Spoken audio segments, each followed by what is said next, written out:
ઊંધું થઈ જાય.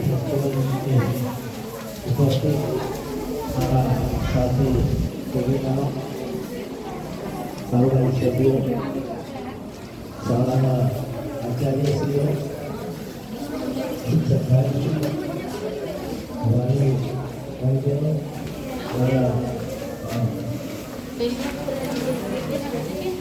ગયા વર્ષે પણ આવું એક આનંદ મેળો ફેસ્ટિવલનું ખૂબ સુંદર આયોજન કરવામાં આવેલું આજે. મિત્રો, અમે જે દિવસે ગુજરાતી સ્કૂલની અંદર ભણતા ત્યારે અહીંયાથી વાનગીઓ મૂકેલી છે, તમારી લગભગ 80% વાનગી ખબર જ છે કે આવી વસ્તુ પણ આવે.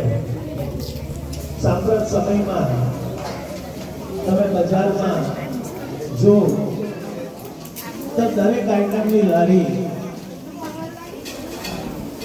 મૂકેલી હોય અને એને લીધે આ બધા જંક ફૂડ ખાવાથી આપણા આરોગ્યને પણ નુકસાન થાય, આપણે સૌ જાણીએ છીએ.